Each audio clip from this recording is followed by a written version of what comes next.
Hi friends, എല്ലാവർക്കും movie മാനിയ മലയാളത്തിൻ്റെ പുതിയ എപ്പിസോഡിലേക്ക് വീണ്ടും സ്വാഗതം. മോഹൻലാലിൻ്റെ അവസാനം ഇറങ്ങിയിട്ടുള്ള 2 ചിത്രങ്ങളായിരുന്നു എമ്പുരാനും തുടരും. ഈ 2 ചിത്രങ്ങളും സാമ്പത്തികമായി വലിയ വിജയങ്ങൾ നേടിയിട്ടുള്ളതുമാണ്. 2 ചിത്രങ്ങളുടെയും ജോണറുകൾ വ്യത്യസ്തമായിരുന്നു. 2ലും വ്യത്യസ്തമായിട്ടുള്ള മോഹൻലാലിനെയായിരുന്നു നമ്മൾ കണ്ടിരുന്നത്. 2ൻ്റെയും അവതരണ ശൈലിയും മേക്കിങ്ങും എല്ലാം വ്യത്യസ്തമായിരുന്നു.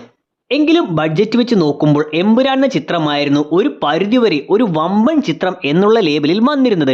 എന്നിട്ട് പോലും കണ്ടിറങ്ങുന്ന പ്രേക്ഷകരുടെ മനസ്സിൽ കൂടുതൽ ഇമ്പാക്റ്റ് ഉണ്ടാക്കിയിട്ടുള്ളത്, അവർക്ക് കൂടുതൽ സംതൃപ്തി നൽകിയിട്ടുള്ളത് എമ്പുരാനെ വെച്ച് നോക്കുമ്പോൾ ബഡ്ജറ്റ് കുറവിൽ വന്നിട്ടുള്ള തുടരുമെന്ന ചിത്രമാകും. ഇതിനർത്ഥം എമ്പുരാൻ എന്ന ചിത്രം മോശമാണെന്നല്ല. ഈ 2 ചിത്രങ്ങളും കമ്പയർ ചെയ്ത് നോക്കുമ്പോൾ തുടരുമെന്ന ചിത്രം തന്നെയാണ് പ്രേക്ഷകർക്ക് കൂടുതൽ ആസ്വാദ്യകരമായിട്ടുള്ളത്. സോ എന്തുകൊണ്ടാണ് തുടരുമെന്ന ചിത്രം എമ്പുരാനെക്കാട്ടിലും കൂടുതൽ പ്രേക്ഷകരുടെ ശ്രദ്ധ പിടിച്ചു പറ്റിയത്? എന്താണ് ഈ ചിത്രങ്ങൾ തമ്മിലുള്ള വ്യത്യാസം?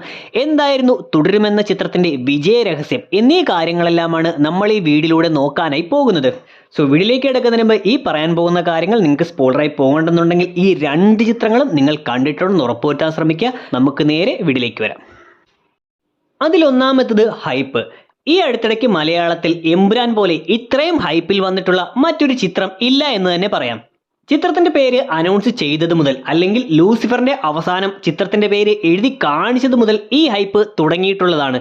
കൂടാതെ ചിത്രത്തിലെ അണിയറ പ്രവർത്തകർ ചിത്രത്തെപ്പറ്റി ഓരോ കാര്യങ്ങൾ പുകഴ്ത്തി പറയുകയും ചിത്രത്തിലെ ക്യാരക്ടർ പോസ്റ്ററുകൾ പുറത്തുവിടുകയും പിന്നീട് ടീസറുകളിലൂടെയും ട്രെയിലറുകളിലൂടെയും ഇന്റർവ്യൂകളിലൂടെയും എല്ലാം തന്നെ ഈ ഒരു ഹൈപ്പ് കൂട്ടിക്കൊണ്ടു വരികയാണ് ഇതിന്റെ അണിയറ പ്രവർത്തകർ ചെയ്തുകൊണ്ടിരുന്നത്. സോ ഇത്രയും വലിയ ഹൈപ്പ് കൊടുക്കുന്ന ഒരു ചിത്രം, പ്രത്യേകിച്ച് ലൂസിഫർ എന്ന വമ്പൻ ഹിറ്റ് ചിത്രത്തിന്റെ സെക്കൻഡ് പാർട്ട് കൂടിയാകുമ്പോൾ ഈ പ്രതീക്ഷയോടുകൂടിയെല്ലാം തിയേറ്ററിലേക്ക് ചെല്ലുന്ന പ്രേക്ഷകർക്ക് ആ പ്രതീക്ഷയിൽ ഒരു തരിയെങ്കിലും കുറവ് വരികയാണെങ്കിൽ അവരെ അത് നിരാശപ്പെടുത്താൻ സാധ്യതയുണ്ട്. സോ ഇതാണ് സത്യത്തിൽ എമ്പുരാന്റെ ഏറ്റവും വലിയൊരു പോരായ്മയായി സംഭവിച്ചത്. ഞാൻ ആദ്യം പറഞ്ഞതുപോലെ ചിത്രം മോശമാണെന്നല്ല, എന്നിരുന്നാലും ലൂസിഫർ എന്ന ചിത്രത്തെ കമ്പയർ ചെയ്തുകൊണ്ട് ഇത്രയും വലിയ ഹൈപ്പ് കൂടിക്കൊണ്ട് തിയേറ്ററിലേക്ക് ചെല്ലുന്ന പ്രേക്ഷകർക്ക് ചിത്രം പൂർണ്ണ സംതൃപ്തി കൊടുക്കാതെ പോവുകയാണ് ഉണ്ടായത്. എന്നാൽ ഇതിന്റെ നേരെ ഓപ്പോസിറ്റ് ആണ് തുടരുമെന്ന ചിത്രത്തിന്റെ കാര്യം. അവിടെ അവർ വലിയ ഹൈപ്പൊന്നും കൊടുക്കാതെ പൃഥ്വിരാജ് പറയുന്നത് പോലെ ഒരു കൊച്ചു ചിത്രം എന്നുള്ള ലേബലിലാണ് ഈ ചിത്രം പുറത്തു കൊണ്ടുവരാൻ ശ്രമിച്ചിരുന്നത്. ചിത്രം ഇറങ്ങുന്നതിന് മുന്നേ തന്നെ ചിത്രത്തെപ്പറ്റി അണിയറ പ്രവർത്തകർ വാഴ്ത്തിപ്പാടുകയോ വലിയ ഹൈപ്പ് കൊടുത്ത് ക്യാരക്ടർ പോസ്റ്ററുകളോ അല്ലെങ്കിൽ അത്തരത്തിലുള്ള വമ്പൻ ഹൈപ്പ് കൊടുക്കുന്ന യാതൊരു കാര്യങ്ങളും ഇതിന്റെ അണിയറ പ്രവർത്തകർ ചെയ്തിരുന്നില്ല. അതുകൊണ്ട് തന്നെ ഒരു സാധാ ഫാമിലി ചിത്രം കാണാമെന്നുള്ള പ്രതീക്ഷയിൽ തിയേറ്ററിലേക്ക് എത്തിയിട്ടുള്ള പ്രേക്ഷകർക്ക് മാസും ആക്ഷനും ത്രില്ലും സസ്പെൻസും ട്വിസ്റ്റും എല്ലാം കൂടി നിറഞ്ഞിട്ടുള്ള ഒരു വമ്പൻ ചിത്രം തന്നെയാണ് അവർക്ക് ലഭിച്ചത്. സോ ഞാൻ മുൻപൊരു എപ്പിസോഡിൽ പറഞ്ഞതുപോലെ എമ്പുരാൻ എന്ന ചിത്രം ബിരിയാണി പ്രതീക്ഷിച്ചു പോയ പ്രേക്ഷകർക്ക് വെറുംചോറാണ് നൽകിയതെങ്കിൽ ഇതിന് നേരെ ഓപ്പോസിറ്റ് ആയിട്ട് വെറുംചോർ ഉണ്ണാൻ പോയ പ്രേക്ഷകർക്ക് മട്ടൻ ബിരിയാണി കിട്ടിയിട്ടുള്ള എക്സ്പീരിയൻസ് ആയിരുന്നു തുടരുമെന്ന ചിത്രം കൊടുത്തത്. ഇനി രണ്ടാമത്തെ പോയിന്റ്, ട്രെയിലർ. എമ്പുരാൻ എന്ന ചിത്രത്തിന്റെ ട്രെയിലറും ടീസറും വന്നപ്പോൾ തന്നെ അതിന്റെ ഏകദേശം കഥ ആ കാര്യങ്ങളിലൂടെ തന്നെ പുറത്തു വരികയാണ് ഉണ്ടായത്.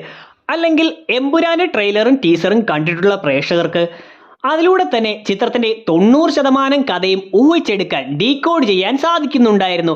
ചിത്രത്തിൽ വരുന്ന ഗുജറാത്ത് കലാപത്തെ പറ്റിയിട്ടുള്ള കാര്യങ്ങളും ചിത്രത്തിൽ സെയ്ദ് മസൂദിന് ഒരുപാട് ഇമ്പോർട്ടൻസ് ഉണ്ടാകാമെന്നും ജതിൻ രാംദാസ് ചിത്രത്തിൽ വില്ലനാകാൻ പോകുന്നുണ്ടെന്നും എന്നീ കാര്യങ്ങളെല്ലാം തന്നെ ട്രെയിലറിലൂടെയും ടീസറിലൂടെയും ഊഹിച്ചെടുക്കാൻ പറ്റുന്ന രീതിയിലായിരുന്നു അവർ ആ ട്രെയിലറും ടീസറും ഒരുക്കിയിരുന്നത്. അതുകൊണ്ട് തന്നെ ഈ കാര്യങ്ങളെല്ലാം മനസ്സിൽ വെച്ചുകൊണ്ട് തിയേറ്ററിലേക്ക് പോകുന്ന പ്രേക്ഷകർക്ക് ഇതെല്ലാം കാണുമ്പോൾ അത്ര വലിയ അത്ഭുതമൊന്നും ഉണ്ടാകുന്നില്ല. ഇവിടെയും തുടരുമെന്ന ചിത്രത്തിന്റെ അണിയറ പ്രവർത്തകർ വളരെ ബ്രില്യൻ്റ് ആയിട്ടാണ് പ്രവർത്തിച്ചത്. ഇതിന്റെ ടീസറും ട്രെയിലറും എല്ലാം പുറത്തു വന്നപ്പോൾ ഒരു നല്ല ഫീൽ തരുന്നത് പോലെ ചെറിയ ചെറിയ കോമഡികളെല്ലാമുള്ള ഒരു ഫാമിലി ചിത്രം എന്നുള്ള രീതിയിൽ മാത്രമായിരുന്നു അവർ ട്രെയിലറും ടീസറും എല്ലാം പുറത്തു വിട്ടിരുന്നത്. ചിത്രത്തിലെ പ്രധാനപ്പെട്ട ചില കാര്യങ്ങളെല്ലാം ട്രെയിലറിൽ പറഞ്ഞു വെക്കുന്നുണ്ടെങ്കിലും ചിത്രത്തിന്റെ കഥയുടെ പോക്ക് ഇത്തരത്തിലാകും എന്ന് നമ്മൾ ചിന്തിക്കുന്ന തരത്തിലുള്ള യാതൊരു കാര്യങ്ങളും ട്രെയിലറിലോ ടീസറിലോ അവർ ഉൾപ്പെടുത്തിയിട്ടില്ലായിരുന്നു. സോ ഈ കാരണങ്ങൾ കൊണ്ട് തന്നെ ഈ ട്രെയിലറും ടീസറും എല്ലാം വെച്ചുകൊണ്ട് ഒരു ചെറിയ ഫാമിലി ചിത്രം കാണാൻ പോയ പ്രേക്ഷകർ പ്രതീക്ഷിച്ചതിന്റെ 100 ഇരട്ടി സന്തോഷത്തോടെയാണ് അവർ തിയേറ്ററിൽ നിന്നും പുറത്തു വന്നത്.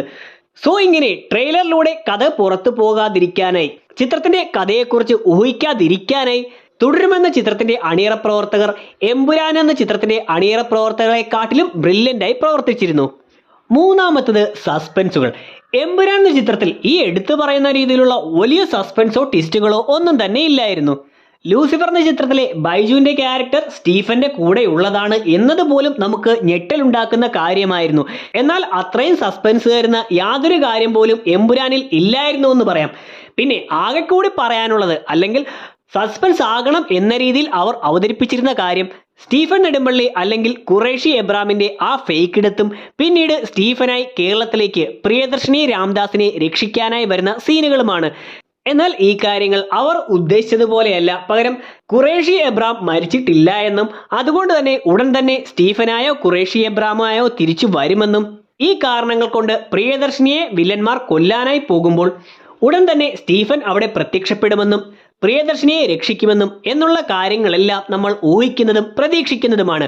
ആ സീനുകളെല്ലാം നല്ല രീതിയിൽ തന്നെയാണ് അവതരിപ്പിച്ചിരിക്കുന്നതെങ്കിലും ഈ കാര്യങ്ങളെല്ലാം നമ്മൾ പ്രതീക്ഷിക്കുന്നത് കൊണ്ട് അവിടെ ആ ട്വിസ്റ്റിന്റെയോ സസ്പെൻസിന്റെയോ ഒന്നും ഫീൽ നമുക്ക് കിട്ടുന്നില്ല. എന്നാൽ തുടരുമെന്ന ചിത്രത്തിലേക്ക് വരുമ്പോൾ ജോർജ് സാറും ബെന്നിയും ബെൻസിനെ അല്ലെങ്കിൽ ഷൺമുഖനെയും കൊണ്ട് ആ കാറിൽ ദൂരേക്ക് പോകുന്ന സമയത്ത് തന്നെയും കൊണ്ട് എങ്ങോട്ടാണ് പോകുന്നത്, എന്തിനാണ് പോകുന്നത് എന്നുള്ള സംശയം ഓരോ സെക്കൻഡിലും ബെൻസിന് ഉണ്ടാകുമ്പോൾ അതേ സംശയം തന്നെയാണ് കണ്ടുകൊണ്ടിരിക്കുന്ന പ്രേക്ഷകർക്കും ഉണ്ടാകുന്നത്. ഒരു തരത്തിലും എന്താണ് സംഭവിച്ചുകൊണ്ടിരിക്കുന്നത് എന്ന് അവർ വെളിപ്പെടുത്തുന്നത് വരെ നമുക്ക് മനസ്സിലാകുന്നതേയില്ല. ഇതുപോലെ തന്നെയാണ് പിന്നീട് അങ്ങോട്ട് ആ കാറിൽ ഒരു ഡെഡ് ബോഡി ഉണ്ടായിരുന്നു എന്ന് പറഞ്ഞതിന് ശേഷവും അത് ആരുടെ ഡെഡ് ബോഡി ആകും എന്ന് ബെൻസ് അല്ലെങ്കിൽ ഷൺമുഖൻ ചിന്തിക്കുന്ന സമയത്ത് പ്രേക്ഷകരായ നമ്മളും പല രീതിയിൽ കണക്ക് കൂട്ടിക്കൊണ്ടിരിക്കുകയാകും. അത്തരത്തിൽ ഒരുപാട് കാര്യങ്ങൾ അവർ ചിത്രത്തിന്റെ തുടക്കത്തിൽ തന്നെ ഇട്ടു തന്നിട്ടുണ്ട്. എന്തിന്, ഒരു ക്യാമിയോ റോളിൽ വരുന്ന അർജുൻ അശോകന്റെ ക്യാരക്ടറിനെ കാണിച്ചിട്ട് ആ ഒരു ക്യാരക്ടർ ആണോ ഇനി അവിടെ മരിച്ചിട്ടുള്ളത് എന്ന് പോലും നമ്മൾ ചിന്തിക്കുന്ന തരത്തിൽ ഒരുപാട് കാര്യങ്ങൾ കൊണ്ടുവരാൻ അവർക്ക് കഴിഞ്ഞിട്ടുണ്ട്. തുടരുമെന്ന ചിത്രത്തിന്റെ ക്ലൈമാക്സ് എല്ലാം നമ്മൾ പ്രതീക്ഷിക്കുന്ന രീതിയിൽ തന്നെയാണ് പോകുന്നതെങ്കിലും ചിത്രത്തിൽ കൊണ്ടുവന്നിരിക്കുന്ന സസ്പെൻസുകളും ട്വിസ്റ്റുകളും എല്ലാം പ്രേക്ഷകർക്ക് 100% വർക്കാകുന്ന രീതിയിൽ തന്നെ അവതരിപ്പിക്കാൻ അവർക്ക് കഴിഞ്ഞിട്ടുണ്ട്. സോ ഈ ഒരു മൂന്നാമത്തെ പോയിന്റ്, സസ്പെൻസുകൾ അവർ ഉദ്ദേശിച്ച രീതിയിൽ തന്നെ വർക്ക് ചെയ്യിക്കാൻ അവർക്ക് സാധിച്ചു എന്നുള്ളതാണ് എമ്പുരാൻ എന്ന ചിത്രത്തെക്കാട്ടിലും തുടരുമെന്ന ചിത്രത്തിന് മേൽക്കൈ കൊടുത്തിട്ടുള്ള മറ്റൊരു കാര്യം. നാലാമത്തെ, വില്ലൻ. ട്രെയിലറിലൂടെയും ടീസറിലൂടെയും പോസ്റ്ററിലൂടെയും എല്ലാം എമ്പുരാൻ എന്ന ചിത്രത്തിലെ വില്ലന്മാരെ കുറിച്ചുള്ള ഒരു ഊഹമെങ്കിലും നമുക്കുണ്ടായിരുന്നു. എന്നാൽ തുടരുമെന്ന ചിത്രത്തിന്റെ കാര്യത്തിലേക്ക് വരുമ്പോൾ ടീസറിലൂടെയും ട്രെയിലറിലൂടെയുമല്ല, ചിത്രത്തിന്റെ ഒരു പകുതി വരെ ജോർജ് എന്ന ക്യാരക്ടർ ഒരു വില്ലനാകും എന്ന് നമുക്ക് ചിന്തിക്കാനേ കഴിഞ്ഞിരുന്നില്ല. അത്തരത്തിലായിരുന്നു ആ ഒരു ക്യാരക്ടറിനെ എഴുതി തയ്യാറാക്കിയതും ആ നടൻ അവതരിപ്പിച്ച് ഫലിപ്പിച്ചതും. അതുകൊണ്ട് തന്നെ മലയാളത്തിലെ എക്കാലത്തെയും മികച്ച വില്ലന്മാരെ കണക്കാക്കുന്ന കൂട്ടത്തിൽ തുടരുമെന്ന ചിത്രത്തിലെ ജോർജ് സാർ എന്ന ക്യാരക്ടറും വന്നിട്ടുണ്ട് എന്നുള്ള കാര്യം 100% ഉറപ്പാണ്. അഞ്ചാമത്തത്, മോഹൻലാൽ. നമ്മൾ ഒരുപാട് കാലങ്ങളായി കാണാനിരുന്ന ഒരു മോഹൻലാലിനെയാണ് തുടരുമെന്ന ചിത്രത്തിലൂടെ കാണാനായി സാധിച്ചത്. കുറെ നാളുകളായി പല സിനിമകളും ഇറങ്ങുന്ന സമയത്ത് ആ പഴയ മോഹൻലാലിനെ കാണാൻ സാധിക്കും എന്ന് നമ്മൾ പ്രതീക്ഷിക്കുകയും എന്നാൽ ചിത്രം ഇറങ്ങുമ്പോൾ അതിനെല്ലാം മോഹൻലാൽ ശ്രമിക്കുന്നുണ്ടെങ്കിലും തിരക്കഥയുടെ ബലക്കുറവ് കൊണ്ട് ആ കാര്യങ്ങളെല്ലാം ഒരു കോമാളിത്തരം പോലെ അല്ലെങ്കിൽ ക്രിഞ്ചായി മാറുകയാണ് ചെയ്തിരുന്നത്. എന്നാൽ ഇവിടെയാണ് കെട്ടുറപ്പുള്ള തിരക്കഥയും മികച്ച ഡയറക്ഷനും കൊണ്ട് ആ പഴയ മോഹൻലാലിനെ നമുക്ക് കാണാനായി സാധിക്കുന്നത്. കോമഡി ആണെങ്കിലും സീരിയസ് ആണെങ്കിലും ആക്ഷൻ ആണെങ്കിലും സെന്റിമെന്റ്സ് ആണെങ്കിലും ആർക്കും തന്നെ ഇമിറ്റേറ്റ് ചെയ്യാൻ സാധിക്കില്ല എന്നുള്ള രീതിയിൽ ഓരോ എക്സ്പ്രഷനും കൊണ്ട് മോഹൻലാൽ തകർത്തഭിനയിക്കുക തന്നെയാണ്. ആ പഴയ വിന്റേജ് മോഹൻലാലിനെ ഈ ചിത്രത്തിൽ നമുക്ക് കാണാൻ സാധിക്കുകയാണ് ഉണ്ടായത്. മറ്റൊന്ന്, നല്ലൊരു മെസ്സേജ്. ഇന്നത്തെ കാലത്ത് നമ്മൾ കണ്ടുകൊണ്ടിരിക്കുന്ന ഒരു വലിയ സംഭവത്തെക്കുറിച്ചുള്ള ഒരു കാര്യം ഈ ചിത്രത്തിലൂടെ അവതരിപ്പിക്കാനാണ് അവർ ശ്രദ്ധിച്ചത്.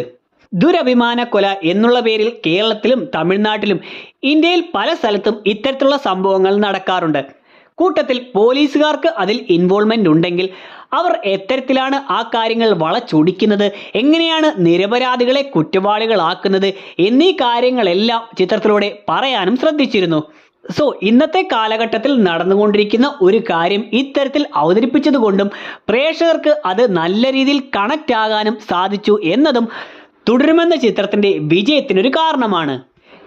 ഇനി അവസാനമായി പറയാനുള്ളത്, മുൻപ് പല മോഹൻലാൽ ചിത്രങ്ങളിലും വന്നിട്ടുള്ള ട്രോളുകളായും മറ്റും മാറിയിട്ടുള്ള ഡയലോഗുകളും മോഹൻലാലിനെ നിരന്തരമായി കുറ്റം പറഞ്ഞുകൊണ്ടിരുന്ന കാര്യങ്ങളും പോസിറ്റീവായി കൊണ്ടുവരാൻ അല്ലെങ്കിൽ രസകരമായി അവതരിപ്പിച്ച് അതിനെ ഇല്ലായ്മ ചെയ്യാൻ, ആ ട്രോളുകളെയെല്ലാം അവർ തന്നെ ഇല്ലായ്മ ചെയ്യാൻ ശ്രമിച്ചിട്ടുണ്ട്.